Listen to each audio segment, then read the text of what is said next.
제가 리더 간사님 연세를 안 물어보려고 했는데. 40. 아이 40대가 4개가 안 같은 병 부른 사람이 어딨어요. 그것도 심지어 막 나와서 시키고 막 이러는.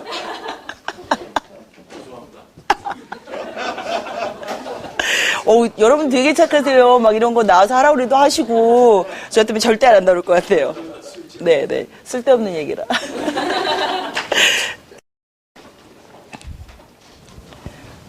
힘드시죠?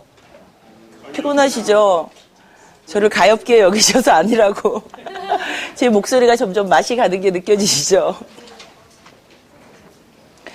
제가요,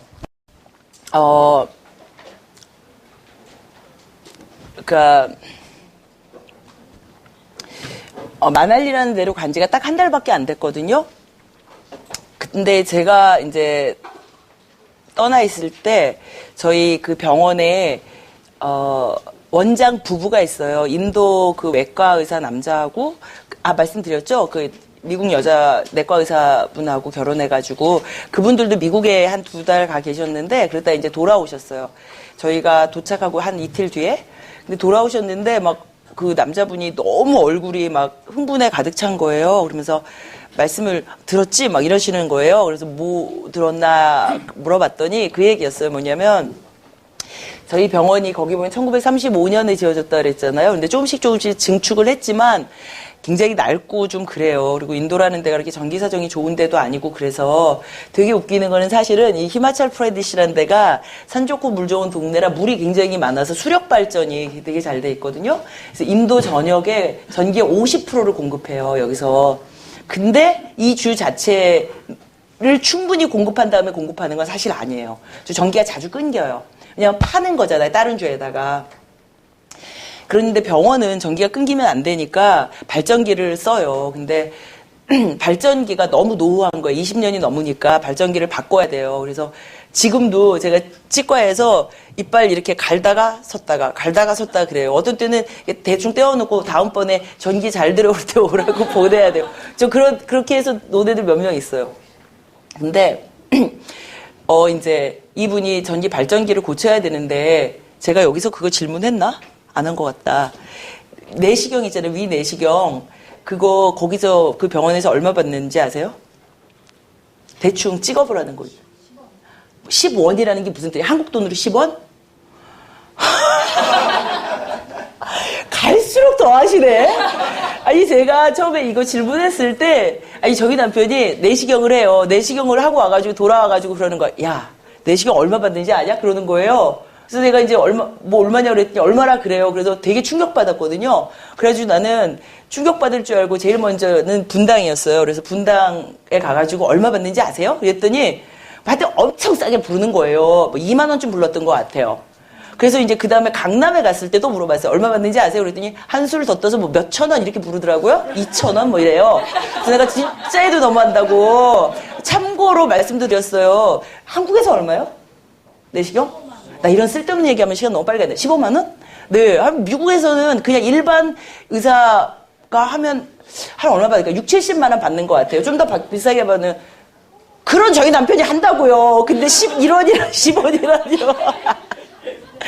근데 하여튼 간에 한 7천 원쯤 받아요. 그리고 돈을 되게 조금 받으니까 그 병원이 뭐 돈이 많이 있지 않잖아요. 그리고 그 병원이 되게 아름다운 게 뭐냐면 그래도 사람들이 워낙 많이 오니까 왜냐면 동네에 병원이 없으니까 많이 오니까 조금 받아도 재정이 여유가 있어서 그 재정에 제가 지금 정확히 기억은 못 하는데 20%인가? 얼만가를 다른 데다가 기부를 해요. 근데 그게 가능한 유일한 이유는 뭐냐면 의사들이 돈을 안 받아서요. 그러니까 조금 받아서. 저희 같은 물론 발룬티어들은 아예 안 받지만 거기서 먹고 살아야 되는 다른 의사들은 받아야 되잖아요. 근데 이 인도 그 부부가 그 사람이 얼마를 받냐면요. 한 50만 원 받아요. 한 달에.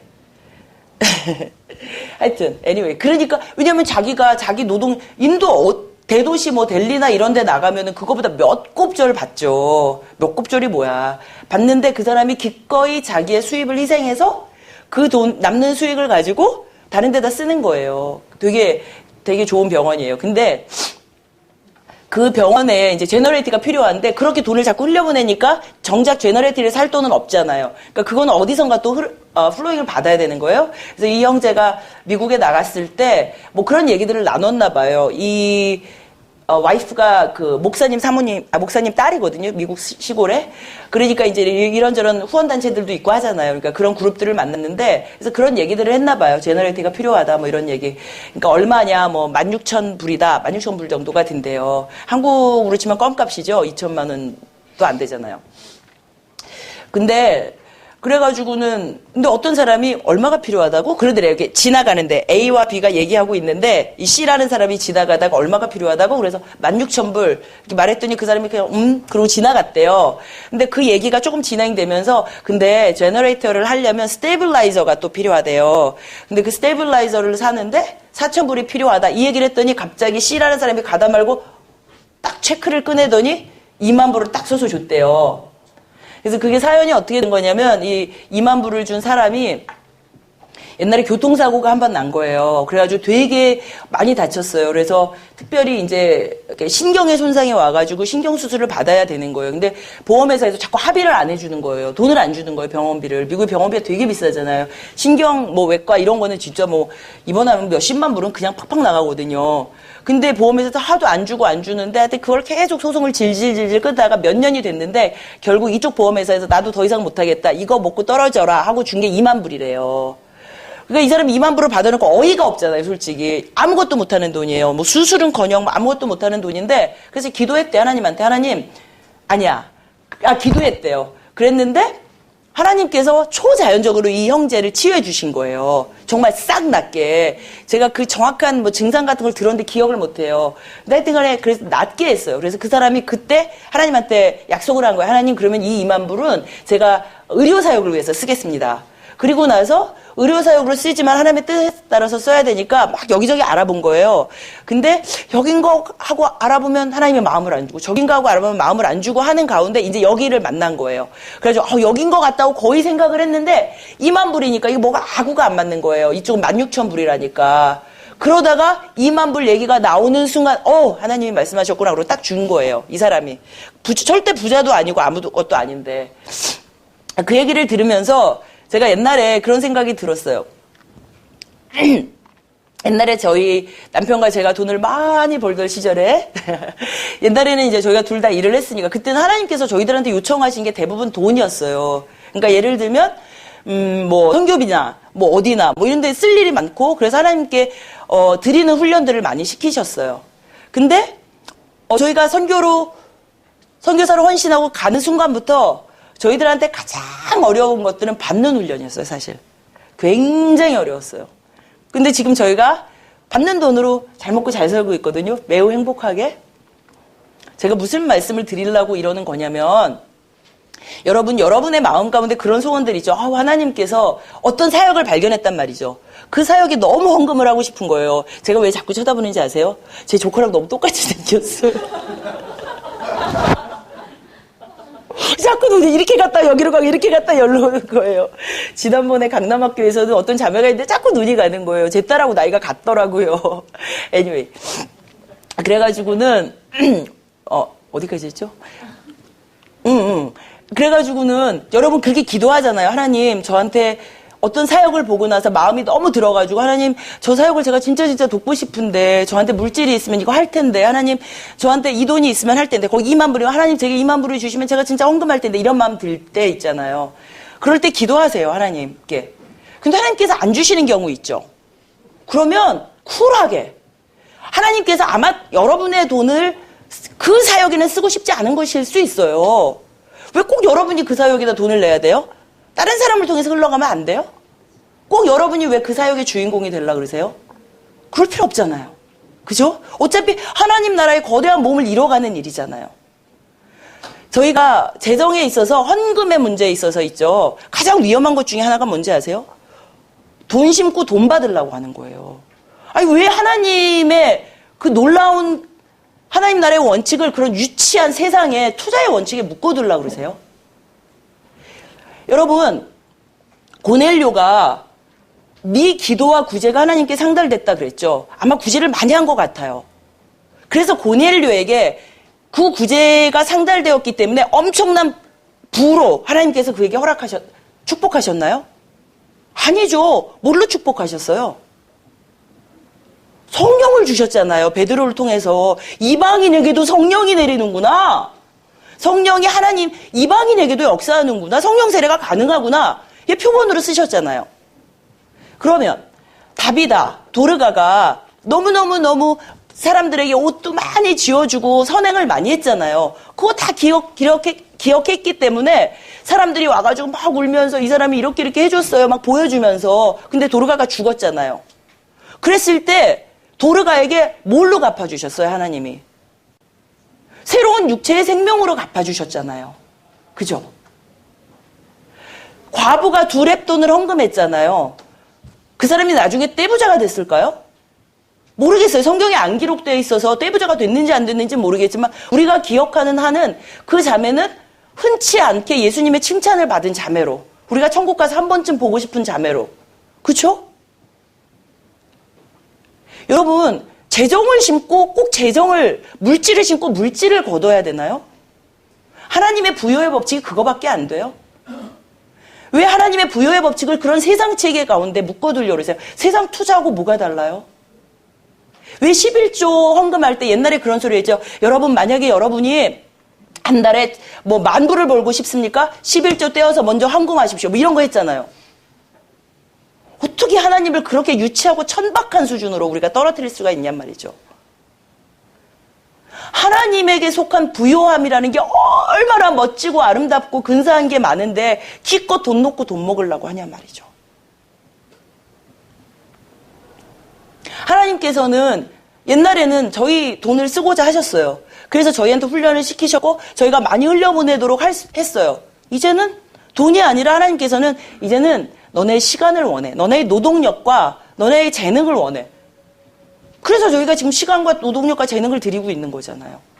뭐를 원하는지를 아무도 몰라요. 여러분, 어떤 사역에 여러분 너무 마음을 주셨어요. 너무 헌금하고 싶어요. 너무 그 사역을 축복하고 싶어요. 여러분이 가진 게 10,000원이면 10,000원씩 기도하세요. 중보하시면 되잖아요. 눈물 흘리며. 아무도 모르겠죠. 그 사역, 그 선교사님 모르겠죠. 무슨 짓을 내가 했는지. 하나님은 아시잖아요. 하나님이 그 10,000원을 잊으실 것 같아요? 절대 안 잊으세요. 물론 세상으로는 여러분 이름 딱 박힌 교회당 못 질 수 있겠죠. 여러분 이름 딱 박힌 하다못해 의자 하나 주인공이 될 수 없을지 모르겠죠. 그게 무슨 상관이에요. 그쵸? 기도하시면 되죠. 돈이 없어서 하나님 나라 일 못한다고요? 천만의 만만의 말씀이죠.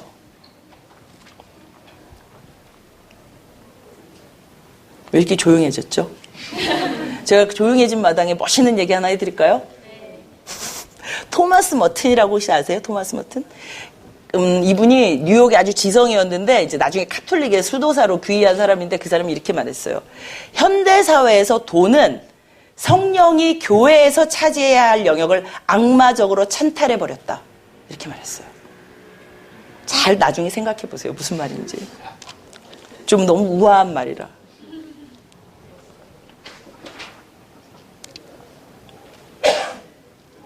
저희가 어제 이 얘기 저 얘기 많이 했죠. 제가 보니까 시간이 되게 없더라고요. 되게 조금 했더라고요. 제가 그래서 무진장 빨리 할 거예요. 저희가 이제 기본적으로 우리가 청지기의 삶에 대해서 얘기했잖아요. 그러면서 우리가 만몬의 영향력이 있다 뭐 이런 거 보면서 만몬의 영향력에서 해결되는 유일한 방법 첫 번째는 어찌되었든 내 속에 가장 더럽고 추하고 내가 도저히 해결할 수 없을 것만 같아서 절망적으로 보이는 상황조차도 하나님께 보여달라고 퍼미션을 드리는 거에서 시작하자 이렇게 말했잖아요. 빛 가운데. 오케이. 거기까지 했고 그 다음에 이제 오늘은 청지기의 삶에 대해서 한번 공부를 해보도록 할게요. 모든 것이 하나님 것, 내 건 하나도 없다. 나는 청지기다. 여기가 전제가 있었잖아요. 청지기라는 게 성경적인 청지기의 개념은요, 사실은 그냥 매니저 수준 이상이에요, 사실은. 예를 들면 요셉이 보디발 집안의 청지기였잖아요. 그러니까 딱 돈만이 아니라 가정사 전반에 대해서 주인 다음으로 딱 정권을 위임받은 사람이 사실 성경적 청지기거든요. 엄청난 권세가 주어진 사람이에요. 직위예요. 근데 청지기가 가져야 될 두 가지 되게 중요한 기본적인 덕목이 있어요. 첫 번째는 이 재산이 내 거 아니다. 그렇잖아요. 이 청지기한테 아무리 주인이 많은 재산을 맡겼어도 그 재산의 주인은 누구예요? 그 주인이죠. 청지기 아니에요. 여기서 제가 무서운 말 하나 드릴까요? 제가 혹시 문누가 선교사님 아시는 분들 많이 계시죠? 선교 강의하러 많이 오셨으니까 문누가 선교사님 여동생이 문누가 선교사님 키르기스탄에서 선교하고 계시는 치과 의사시고 그 여동생은 코스타리카에서 오래 선교를 하셨어요. 근데 그분이 코스타리카에서 오래 섬기다가 돌아가셨어요. 저희가 있을 때. 그래서 저희가 장례 치료드렸었거든요. 그랬는데 그 선교사님이 이제 저하고 좀 가까웠는데 그런 말씀을 하셨어요. 어느 날 LA 와서 밥 먹고 났는데 최악에. 태희 자매님은 노동수사라고 생각하세요. 이러는 거예요. 노동수사 아세요? 노동수사? 모르세요? 카톨릭에 수도사가 있잖아요. 신부님 말고. 그러면 어떤 수도원에서 같이 공동생활을 할 때 여러분 직임 딱 있는 것처럼 그 사람들도 직임이 있는 거예요. 어떤 사람은 설거지만 하는 직임도 있고 옛날에 여러분 그거 알잖아요. 그 뭐야.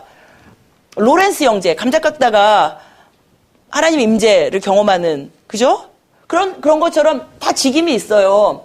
그래가지고는 뭐 바느질하는 사람도 있고 뭐도 있고 할 거예요. 근데 노동수사는 직임이 뭐냐면 밖에 나가서 돈 벌어오는 사람이에요. 응? 수도원에 따라 다르지만 어떤 수도원에 밖에 나가서 돈을 벌어와요. 그 돈이 한 푼이라도 노동수사의 것 아니거든요. 수도원의 규칙은 그 돈은 모조리 수도원에 복속되는 거예요. 그리고 수도원에서 알아서 사용할 때 사용하는 거예요. 저보고 그러는 거예요. 노동수사라고 생각하세요. 열심히 돈 벌었으나 당신 건 아니에요. 이거죠. 그것보다 좀 더 무서운 얘기를 해드릴까요? 하나님은 우리 보고 재정의 영역에서 재정의 내시, 재정의 환관이 되라고 하시는 거예요.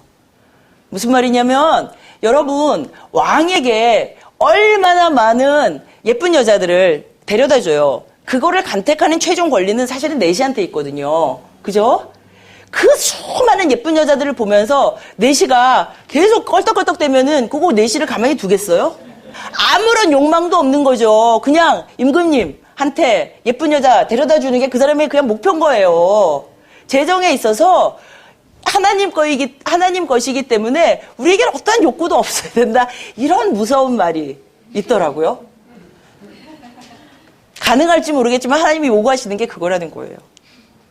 껄떡대지 말라는 거죠, 내 거.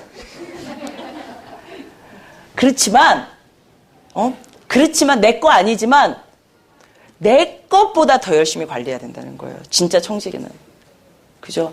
내 것보다 더 충성돼야 되고 내 것처럼 다루고 관리해야 되는 게 두 가지 덕목이라는 거예요.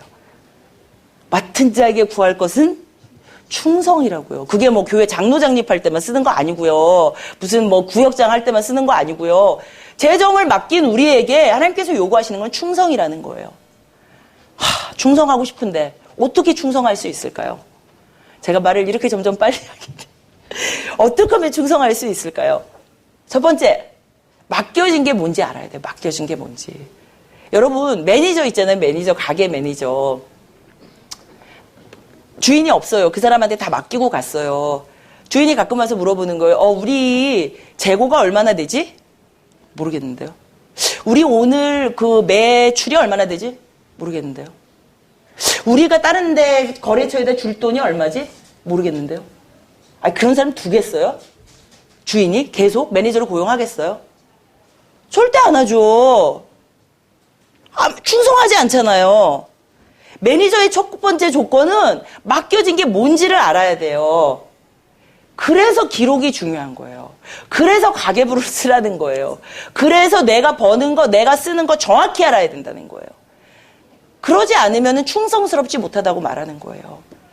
잠언서 27장 23절에 보면은 내 양떼의 형편을 부지런히 살피라고 돼 있어요. 옛날에 목축 사회였던 목축업에 종사했던 유대인들에게 내 양떼는 소유라는 뜻이에요. 네 재산 부지런히 살피라는 거예요. 양떼가 하나 물려 죽었는지 양이 새끼를 낳는지 뭐 알아야 될 거 아니에요. 그래서 우리는 반드시 청지기로서 알아야 될 게 있어요. 하나님의 재산을 맡은 사람. 내가 빚진 것. 내가 가진 것, 소유한 것, 내가 버는 것, 내가 쓰는 것 알아야 돼요. 다 아세요?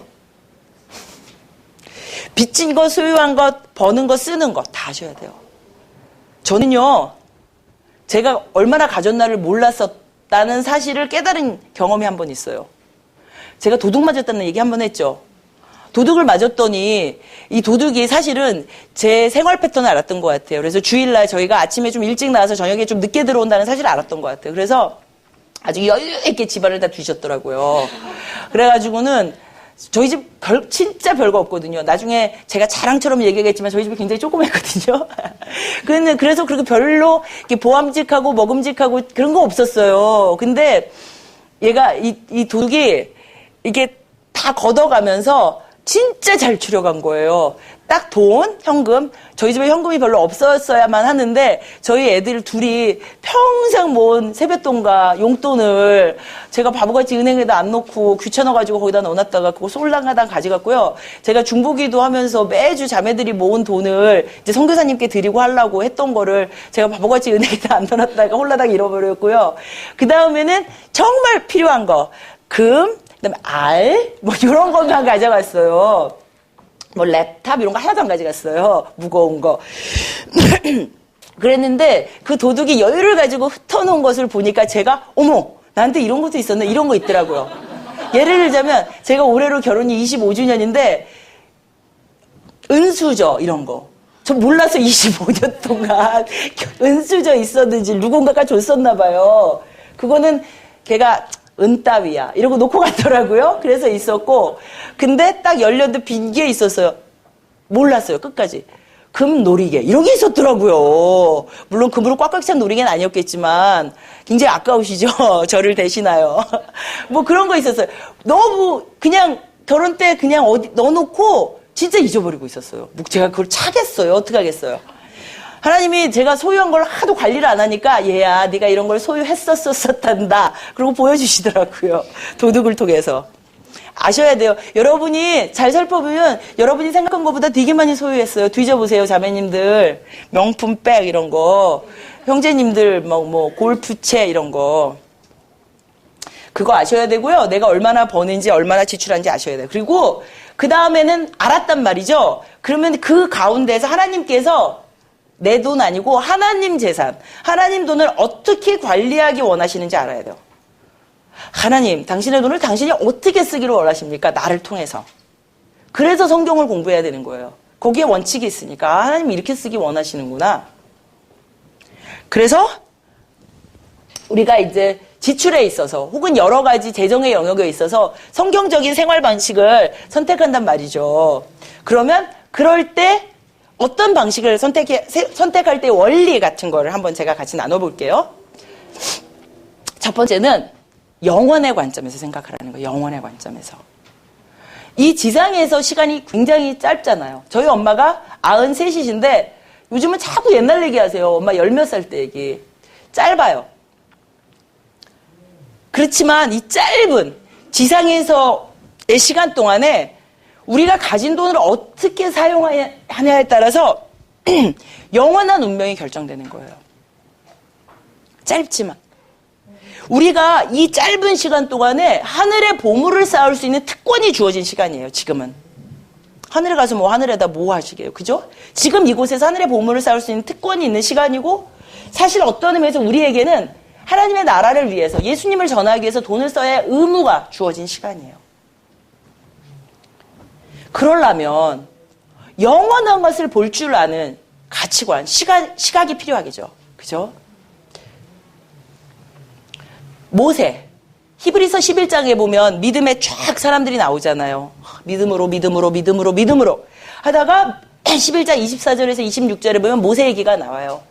모세가 믿음의 장에 속한 이유를 말하면서 모세는 바로의 공주의 아들이라고 불리는 거 원하지 않았다. 죄의 일시적 쾌락에 그걸 기뻐하지 않았다. 오히려 하나님의 백성과 고난을 당하는 걸 기쁘게 여겼다 이랬어요. 여러분, 말이 쉬워서 바로의 공주의 아들이라 칭함을 거절하는 거죠. 쉬운 일이 아니에요. 그때 애굽은 지금의 애굽이 아니잖아요. 그죠?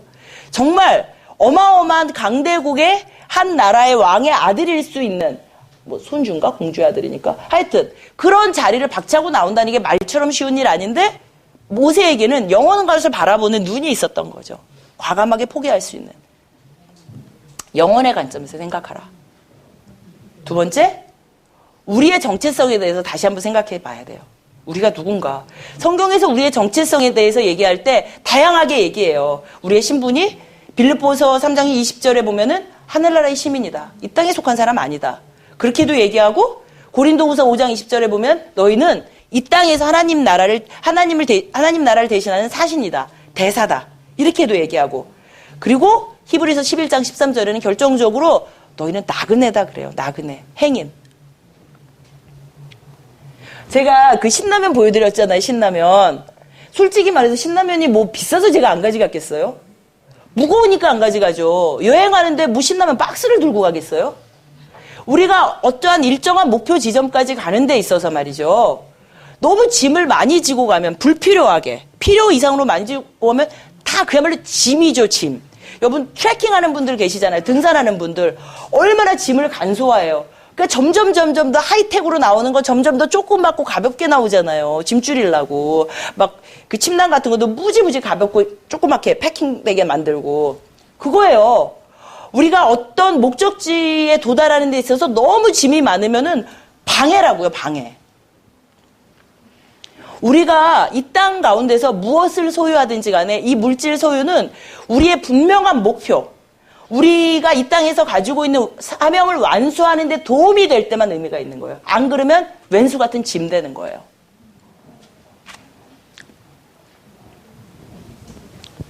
필요한 짐만 챙기는 거예요. 나머지는 싹 다 방해예요. 방해.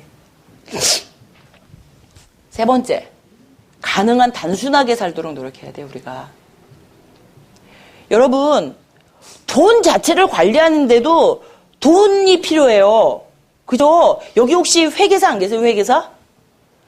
돈 관리하는데 돈이 필요하다니까요. 시간도 필요하고 뭐 보살핌도 필요하고 회계사 고용하려면 돈도 필요하고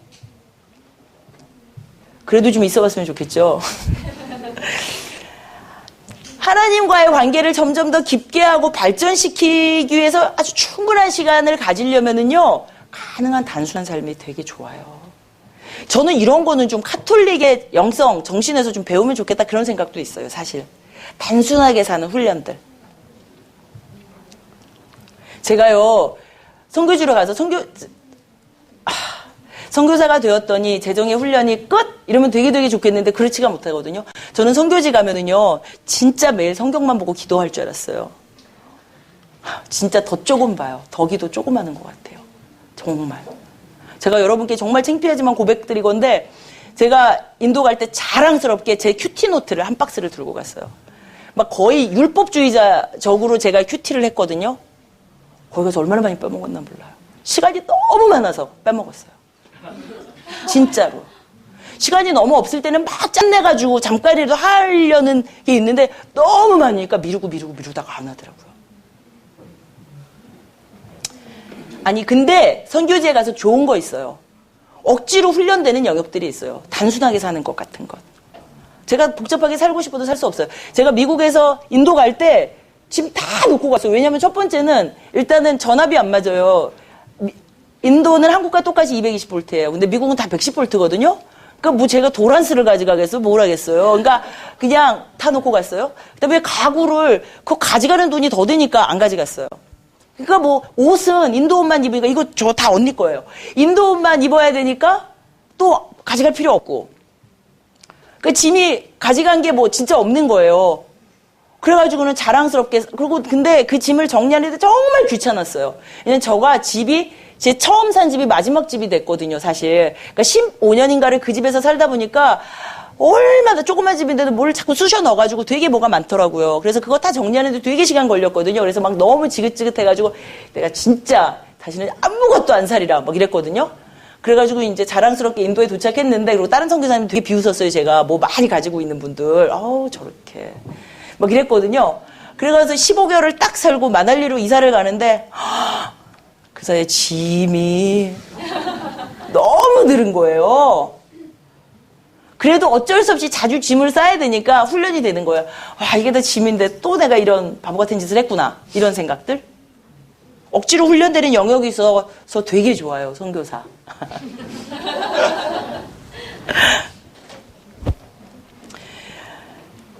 단순하게 사는 거 중요해요.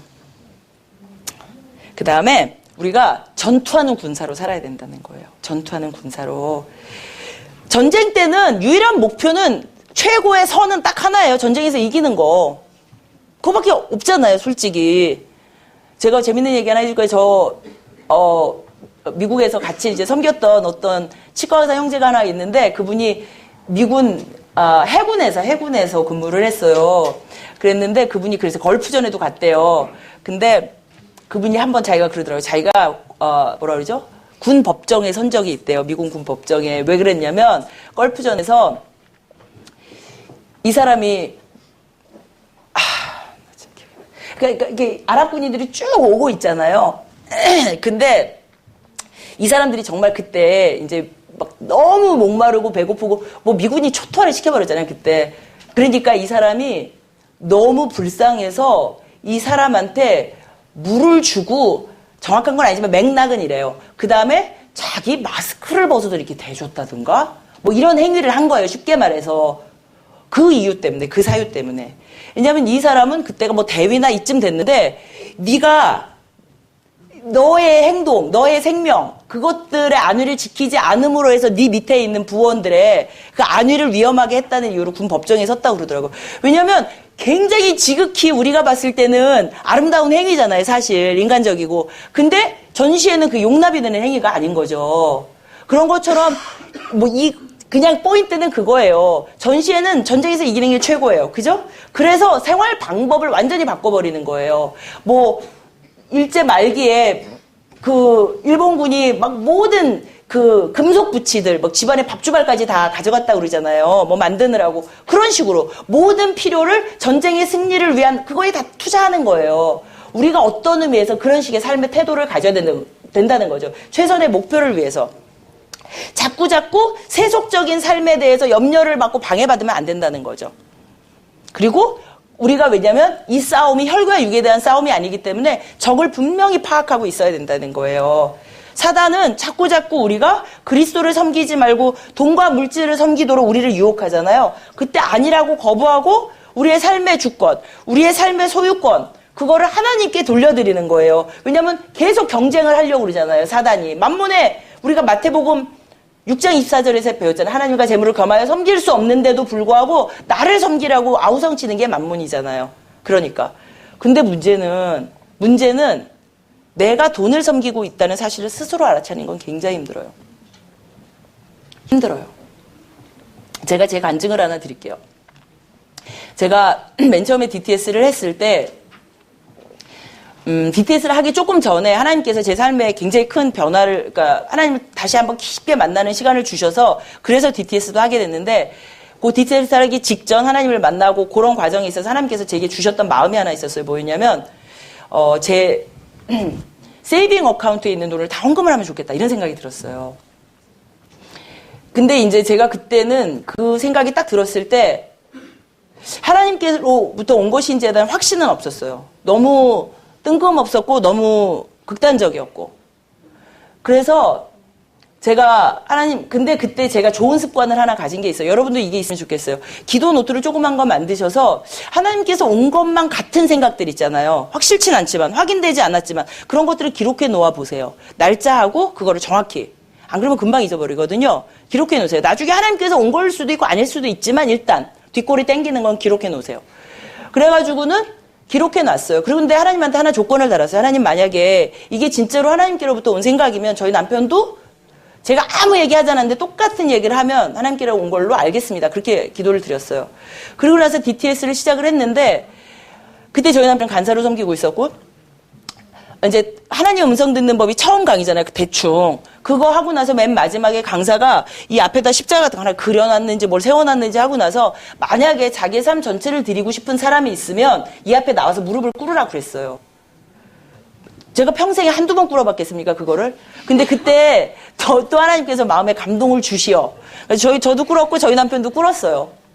진심으로. 언제나 진심이었죠, 꿇을 때는. 한 번도 안 진심이었던 적은 없어요. 근데 그때도 꿇었어요. 꿇고 나서 즐거운 마음으로 집으로 이제 운전을 해서 저희 남편 운전해서 돌아가고 있었어요. 근데 저희 남편이 갑자기 그러는 거예요. 그래, 오늘 우리가 우리의 삶 전체를 하나님 앞에 드리기로 했는데 어디서부터 시작할까? 웃으시네요. 네. How about savings? 딱 그러는 거예요. 한번 세이빙 어카운트에서 시작해보면 어떨까? 그래가지고 제가 소름이 쫙 끼치면서 돌아오지 못할 다리를 건넜잖아요, 제가. 쓰기까지 했잖아요. 하나님께 약속까지 했잖아요. 그래서 하나님께 드리기로 했어요. 그리고 나서 물론 오랜 기간이 걸쳤어요. 그걸 다 드리는 데는. 왜냐면 사단이 이렇게 집에 처음에 한 번도 내 돈 안 갔더니 그래서 처음에 팍팍 드렸거든요. 근데 왜냐면 또 지혜롭게 드려야 된다 뭐 이런 소리 들어가지고는 아무데나 드리면 안 되지. 잘 생각해서 기도하고 드려야지. 이러다가 처음에는 막 드리다 나중에 점점 시간이 간 거예요. 2년 넘어서 드렸어요. 왜냐면 나중에 한 1년 넘어가니까 자꾸 내 돈 같더라고요. 꼭 뭐 이래야 되나? 뭐 이런 생각. 그랬는데 그래서 제가 그렇게 드리고 나가지고 그러니까 저는 재정에 있어서는 완전히 뭐 이제 거의 통달했다. 이제 더 이상 내가 뭐 정말 하산해야 될 지경이라고 생각했어요. 뭐 가진 것도 없고 뭐 하나님께 다 드렸고 뭐 삶도 드렸는데 이러고 있었는데 제가 그 기간 중에 무슨 이게 기도 모임 같은 데 가면 한 가지 굉장히 좀 제가 제 마음을 거슬리게 하는 게 있었어요. 그게 뭐였냐면 거기에 어떤 분이 항상 이렇게 말하는 거예요. 우리가 만약에 하나님과의 관계가 바르면 하나님께서는 자동적으로 우리에게 물질적인 부여를 허락하신다는 거예요. 마음에 안 드는 거예요, 제가. 뭐 꼭 그럴까 싶은 거예요. 제 안에, 제 주위에는 하나님을 정말 사랑하지만 물질적으로 풍요롭지 않은 분들이 많이 있거든요. 그럼 그 사람들은 뭐 하나님과 관계 안 바른 거예요? 그 사람을 대신해서 억울하더라고요. 그러고는 뭐 하여튼 그랬어요. 그래가지고 제가 항상 그거에 대해서 그 말만 들으면 그날은 기분이 찝찝했어요. 그랬는데 어느 하루도 이제 제가 그때는 놀고 있었거든요. 그래가지고는 집에서 이제 애들 오기 전에 기도를 하고 있었어요. 한 2시쯤.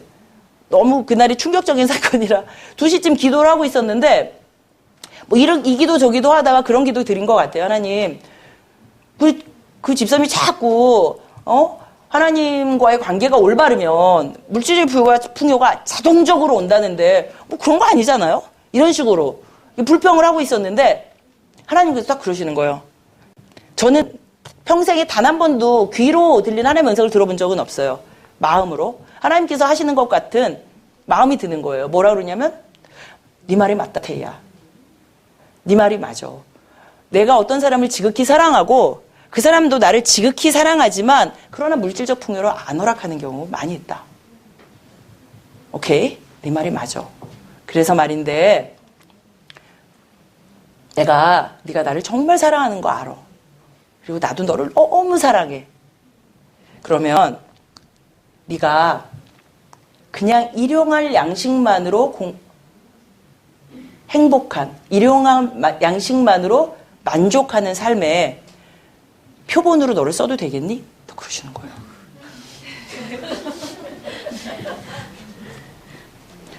그래가지고 제가 어떻게 했을 것 같아요? 네. 그랬으면 너무 좋았겠는데 제 믿음이 형제님만 못했어요. 그래서 아멘 소리가 안 나왔어요. 싫어요라고 말할 또 용기도 없었어요. 그래서 울었어요. 그냥 하염없이. 1-2시간 계속 울은 것 같아요. 우는 거의 배후에는 가장 큰 거는 뭐였냐면요. 하나님께 한 방 먹은 것 같은 것이었어요. 정곡을 찔린 거죠. 내 안에 철저하게 이중잣대가 있었던 거죠. 내가 하나님을 정말 사랑하고 하나님께서 사랑하시지만 물질적 풍요를 허락하지 않는다는 정의에 그 사실, 팩트에는 동의를 하지만 그게 난 건 싫은 거예요. 저 사람이면, 저 자매면 너무 자매님 거룩하고 정말 훌륭하세요. 온 맘 다해 존경할 텐데, 그게 난 건 싫은 거예요. 하나님의 정확히, 아직까지도 해방되지 않은, 자유치 못한 제 모습을 딱 보이신 거예요. 그래서 엉엉엉엉 울다가 지쳐서, 마지막에, 저는 모르겠어요. 다른 때도 하나님이 뭔가를 하라고 그러신 게 분명한 것 같은데 아니요라고 말할 용기가 여러분 있으신지 모르겠는데 저는 없었어요. 그래서 그냥 조그맣게 그리고 제가 100분의 1초도 안 돼서 이런 생각이 제 머리에 딱 들었어요. 어떤 생각이 들었겠어요? 이렇게까지 했는데 설마 제 마음을 아시겠지. 마음만 받으셨겠지. 그랬어요. 근데 하나님은 너무너무 인격적이고 자비로우신 분이니까 그날로 그래 우리 이제부터 일용할 양식만 내가 너에게 공급할게 이러지 않으셨고요. 지속적으로 저에게 물질적 풍요함을 공급하셨고 잘 먹고 잘 살게 하셨지만 점점 더 하나님의 재정 원칙들을 추구해 갈 수 있는 힘과 용기를 주셨고 점점 더 가서 오늘 제가 이 자리에 이렇게 있는 거예요. 인도로 갈 수 있었어요. 기쁘게. 여러분도 주의하세요. 한 10년 뒤에 어디 있을지 몰라요. 제 모든 거래 사건의 발달은 이 자리였습니다. 겁나시죠?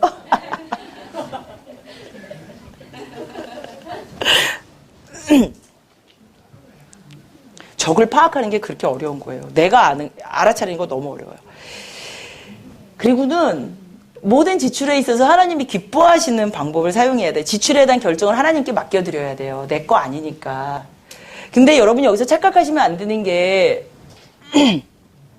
하나님의 인도를 구한다는 것이 우리가 꼭 필요한 거, 왜 어떤 것을 위해서도 나 결코 돈을 지출하면 안 돼. 이런 거 아니에요. 저는 기꺼운 마음으로 스타벅스 가서 커피 마셔요. 응? 언제나 매일은 아니올지언정. 그것이 기쁨을 줄 때 마실 수 있어요. 아까 형제님이 엄청 맛있는 커피 주셨어요. 홍대 어디 카페에서 사오셨대요. 진짜 대박 맛있었어요. 감사합니다. 하여튼 하나님은 우리의 소원을 이루는 걸 굉장히 기뻐하시는 좋으신 아버지세요. 하나님이 그렇게 인색한 분이라는 착각을 하시면 안 돼요. 그런 잘못된 생각을 하시면 안 돼요. 여러분이 휴식을 취하고 여가를 하고 하는 거 다 좋아하세요. 다만 하나님께 여쭤보는 거죠. 옛날에 어떤 간사님이 저보고 그랬어요. 하나님께 여쭤보라는 거예요. 하나님 저 티파니에 있는 시계를 제 손목으로 옮겨도 되겠습니까? 제가 어디 가서 강의를 했는데 강의가 끝나고 나서 이제 휴식 시간에 어떤 진짜 예쁘게 생긴 자매가 너무 예쁘게 생겼어요. 나중에 보니까 간사님이더라고요. 정말 근심이 가득한 얼굴로 제게 온 거예요. 그래서 저 예쁜 자매에게 무슨 근심이? 그리고 물어봤더니 간사님, 저는요 정말 너무 예쁜 거 사고 싶고 그런데 그게 죄냐는 거예요. 그래서 제가 무슨 말씀을 하시냐고 자매님, 샤넬백을 사셔도 된다고, 예쁜 거 다 하시라고, 하나님의 허락만 하시면 티파니 시계 여기다 옮겨놔도 된다고, 자매님 예쁜 손목에. 하나님께 여쭤보면 돼요. 그것에 대해서 정죄감을 가질 필요도 없고 수치감을 가질 필요도 없어요. 여쭤보는 게 중요해요. 여쭤보는 게. 물론 하나님이 사도 될까요? 네, 그렇게 사면 안 돼요. 잘 들어보세요.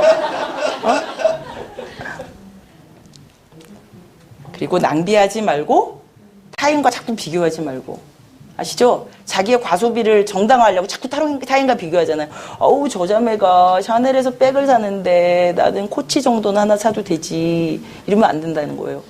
저 자매가 시장에서 사도 나는 샤넬 사도 되고요. 아무 상관없어요. 그게 중요한 게 아니에요. 그죠? 비교하지 마세요. 하나님과 합의만 구하면 돼요. 욕심 부리지 말고요, 우리가. 자꾸 착각하는 게 내가 지금보다 더 높은 위치에 있으면, 내가 지금보다 돈이 더 많으면 주님을 위해서 더 많은 일을 할 수 있을 텐데. 그런가요? 아니에요. 제가 2000년 전에 두 남자가 있었어요. 한 사람은 정말 돈 하나도 없어서 떼거리를 걱정하는 사람이었고, 그 사람은 그냥 근근히 텐트나 기워가지고 먹고 사는 사람이었어요. 근데 그것도 때려칠 어느 시점이 왔으니 그 사람이 감옥에 들어간 거예요. 그 사람이 감옥에서 한 일이라고는 편지나 쓰는 일이었어요. 그리고 또 한 남자가 있었는데 그 사람은 그 당시 팍스 로마나를 외치며 모든 길은 세계로 통한다를 외치며 전 세계의 주권을, 패권을 주고 있는 그런 나라의 왕이었어요. 왕좌에 앉아 있었어요. 전자는 누구죠? 바울이고 후자는 시저겠죠. 수많은 시저 중에 하나겠죠. 시저가 무슨 사람 이름 아니잖아요. 여러분, 바울이 뭘 하고 살았는지, 바울의 생각은 어떠했는지, 바울이 쓴 글들은 2000년이 지난 지금까지 우리가 알고 있지만 그 수많은 시자가 무슨 짓을 했는지 우리가 아는 게 가끔 있죠. 조금. 하나 상관없는 거예요. 돈과 우리의 위치와는. 하나님이 우리를 사용하시는 거는 하나예요. 그리스도께서 내 삶의 주인이 되어주실 거를 허락하는, 내 의지를 그분 앞에 드리는, 그거에 달린 거예요. 하나님, 저는요, 나의 생명 드리니 그 찬양 있잖아요. 그 찬양 한동안 못 불렀어요. 너무 거짓말 같아서.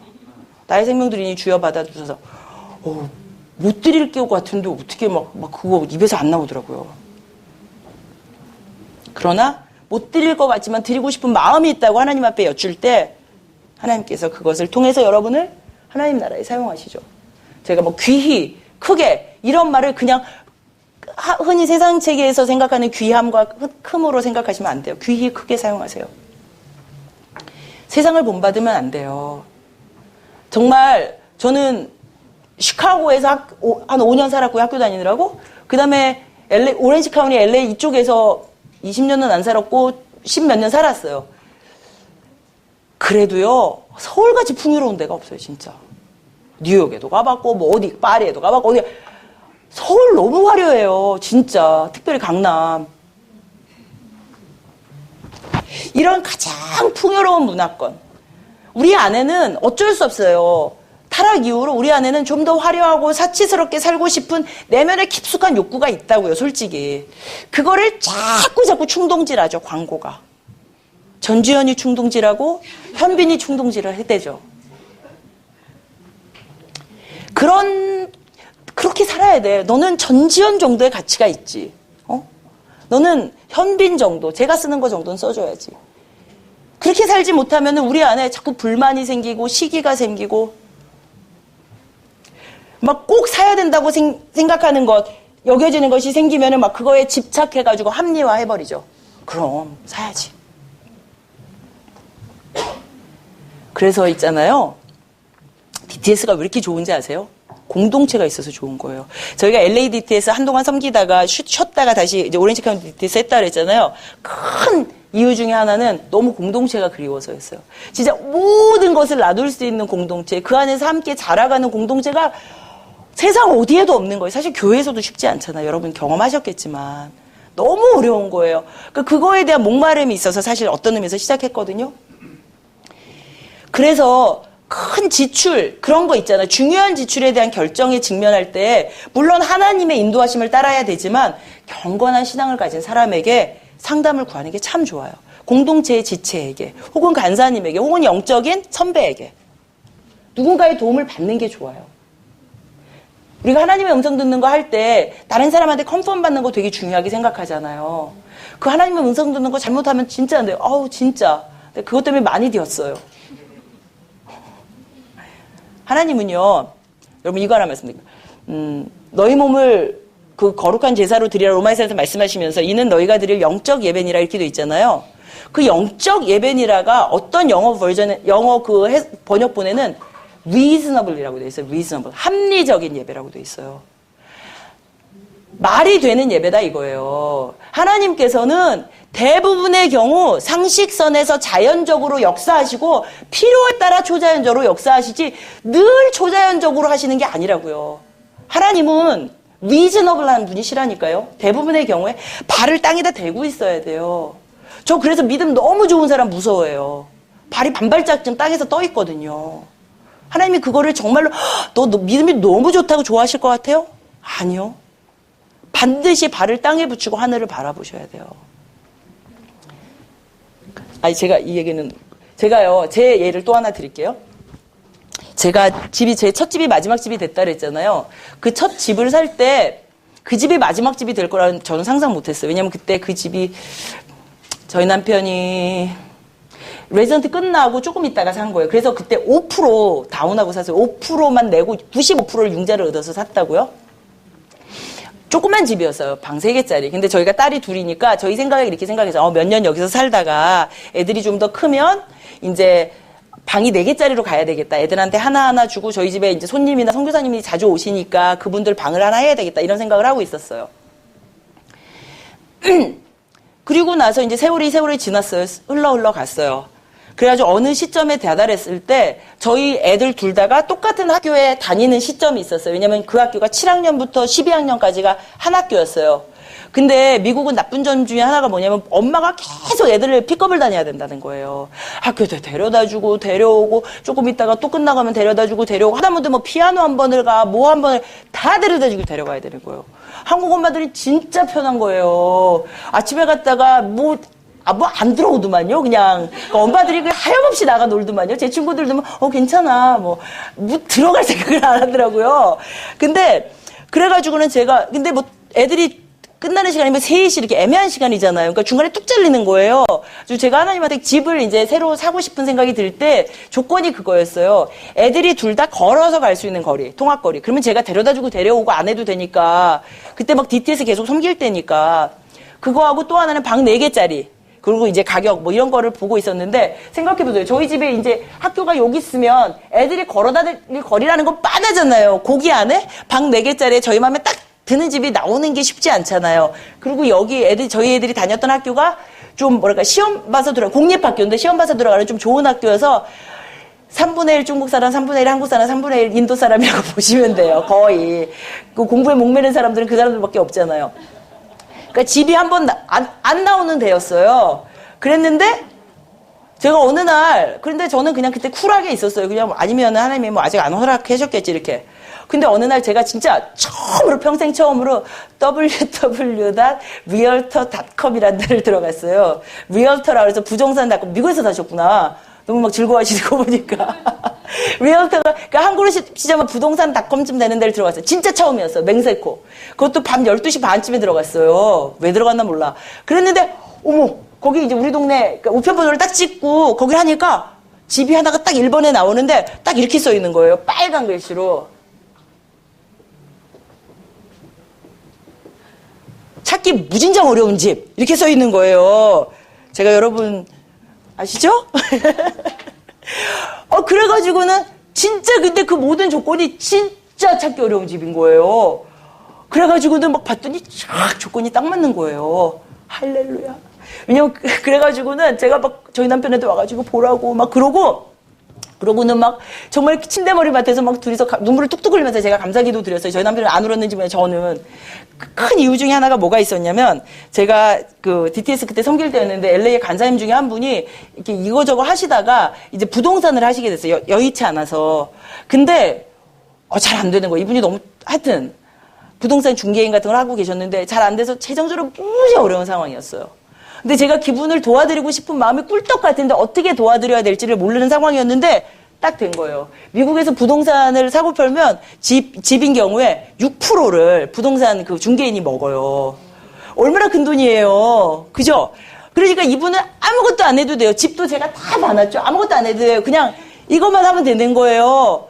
6%. 만약에 부동산이 사는 사람, 파는 사람이 양쪽에 둘이 있으면 3% 이렇게 나누지만 너무 기쁜 거예요. 하나님이 내 기도에, 내 마음, 선한 마음에 응답하셨구나.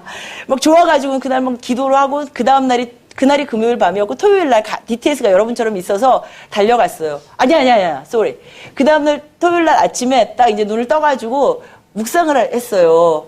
근데 딱 하나님이 제 마음에 주시는 생각이 또 안 들리지만 들리는 듯한 음성으로 태희야, 그 집을 꼭 사야 되겠니? 이러시는 것 같은 거예요. 근데 제가 그때는 정말 하나님께 섭섭했어요. 왜 그러냐면 하나님이 제 마음 아신다고 생각했거든요. 누구도 몰라도. 제가 집에 한 번도 욕심이 없었고 누가 봐도 정말 겸손하게 조그만 집에서 살고 있고 모든 사람이 와 어떻게 의사가 둘인데 이렇게 조그만 집에 살아요? 이러고 그걸 거의 자부심으로 생각하고 있었는데 집 한 번 방 한 칸 늘려보겠다는데 이러실 수가 이런 생각 들었어요. 그리고 내가 다른 것도 아니고 그 간사님이 너무 돕고 싶으면 착한 마음이 있어서 이랬는데 이런 생각 들었어요.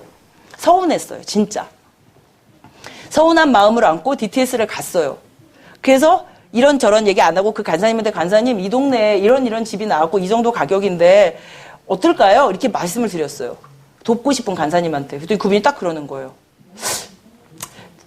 간사님 제가 보니까 간사님이 그 집을 너무 사고 싶어 하는 것 같아요. 근데 간사님이 그렇게 너무 집을 사고 싶으면 딜이 잘 안 돼요. 그러니까 덥석 문다 이거죠. 그러니까 제 생각에는 만약에 그게 진짜 하나님께서 원하시는 거면 한 2, 3주 더 기다려 보시고 그때까지도 웹사이트에 이 집이 있으면 그 하나님의 뜻으로 알고 사시면 좋을 것 같아요. 이러던 거예요. 제 마음도 모르고. 당신 도와드리고 싶어서 그랬는데. 그래요? 참, 더욱더 섭섭한 마음을 안고 그 다음 교회에 갔어요. 교회에 가서 다른 어떤 부동산을 하는 집사님한테 여쭸어요. 집사님, 제가 이런 집이 났는데 이래 해요. 어떨까요? 그랬더니 그 집사님이 별론 것 같아요. 그러시는 거예요. 저는 되게 좋다고 생각했는데. 무슨 말이냐면 제가 뭔가를 소유해야 되겠다고 저걸 사야 돼 이렇게 생각하면 거기에 집착이 되고요. 모든 걸 정당화시키는 거예요. 제 눈에는 다 괜찮아 보였던 거예요. 근데 제가 믿음의 사람들과 만약에 그걸 나누지 않았다면 저는 그 집을 덥석 샀을지도 모를 일이고 제 막 그 자기의에 휩싸여서 그분을 도왔을지도 모르는 일이고 뭐 하여튼 그랬으면 오늘날 제가 그 집 빚을 갚느라고 허덕허덕하고 이 선교지에 못 나갔을지도 몰라요. 어쩌면. 뭐 그러지 않았을 수도 있겠지만 무슨 말이냐면 무엇인가 중요한 것들의 지출의 결정에 있어서는 믿음의 선배들하고 상의하는 게 굉장히 현명한 방법이에요. 아셨죠? 그래서 그렇게 하면서 우리가 이제 하나님의 재정 원칙들을 배우는 거예요. 그래서 우리가 충성스러운 자가 되려면은 충성스러운 자는 10%만 충성하는 거 아니에요. 11조 하나님한테 떼어드리고 나머지 90%는 내 맘대로 아니고 100%에게 충성하는 게 충성하는 사람이에요. 그리고 내가 얼마를 가졌든가 상관없이 충성하는 게 충성하는 사람이에요. 내가 10,000원이면 10,000원에 충성하고 그러니까 내가 장차 1억으로 뭐 할까? 하나님을 영광을 위해서 어떻게 쓸까? 이런 고민하지 마시고 여러분 주위갑에 있는 지금 10,000원을 어떻게 하나님의 뜻에 따라 사용할까를 고민하시라는 거예요. 작은 거에 충성하는 거예요. 작은 거. 아주 작은 일들. 허드슨 테일러가 이렇게 말했대요. 작은 일이 큰 일이 될 수는 없다. 그러나 작은 일에 충성하는 건 위대한 일이다. 작은 일이 큰 일이 안 되지만 작은 일마다 충성하는 건 하나님께서 귀히 보시는 위대한 일이라는 거예요. 그렇게 하라는 거예요. 그리고 중요한 것, 여러분들한테 특히 강조해요. 다른 사람의 소유에 충실하셔야 돼요. 여러분 오피스에서 여러분 일하고 있는 직장에서 사무실 집기들, 복사용지, 볼펜, 컵, 물, 전기 절대 함부로 쓰지 마세요. 낭비하지 마세요. 여러분, 여러분의 사업차가 호텔에서 나 호텔비 냈다고 전기 막 쓰고 물 막 쓰고 그러지 마세요. 그게 내 호텔비에 포함됐는데 그럼에도 불구하고 남의 것들에 충성해 주는 사람을 하나님이 기뻐하세요.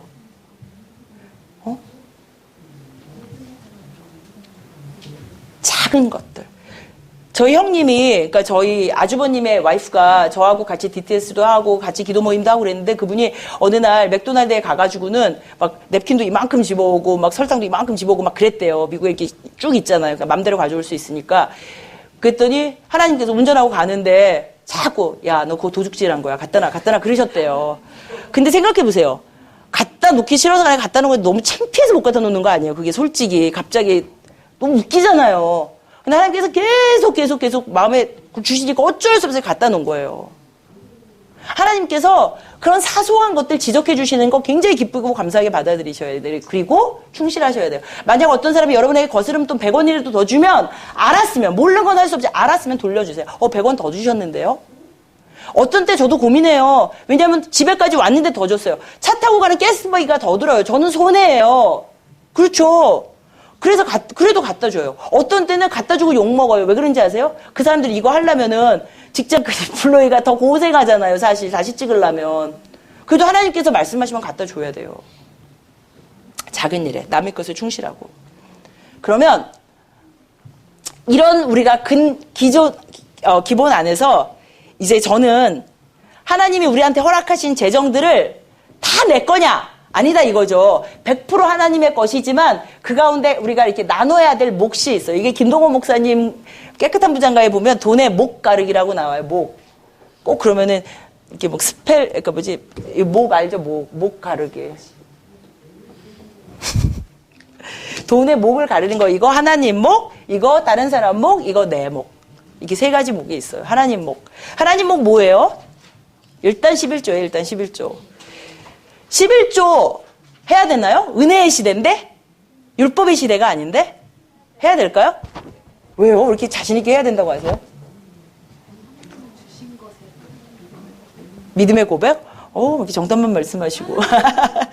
예, 왜냐면, 신명기 14장 23절을 보면은요, 너희가 이렇게 11조 하라 그러면서, 그거를 통해서 하나님 경외하는 법을 가리킨다고 나오거든요?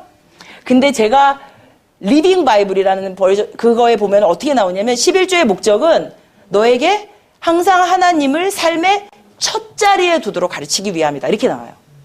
항상 삶의 모든 영역에서 하나님을 첫 자리에 두는 거를 가르치려고 11조 하라 그런다는 거예요. 하나님이 율법적으로 너 11조 해야만 돼. 이 차원이 아니라는 거예요. 율법의 시대가 아닌데 왜 11조 하냐고요? 어머, 11조 하라고 율법에 나와 있나요? 사실은요, 11조 율법 생기기 400년 전에 있었던 거예요. 아시잖아요. 맨 처음 11조? 누가 했어요? 아브라함이 창세기서 14장인가 보면은 멜기세덱한테 제일 먼저 했잖아요. 그 다음에 조금 있다 보면 아버지를 닮은 야곱이, 아니야, 야곱은 아들은 아니구나, 손자구나. 야곱이 베델에서 또 11조 했잖아요. 하나님 만나고 나서. 하나님이 하라고 그랬어요?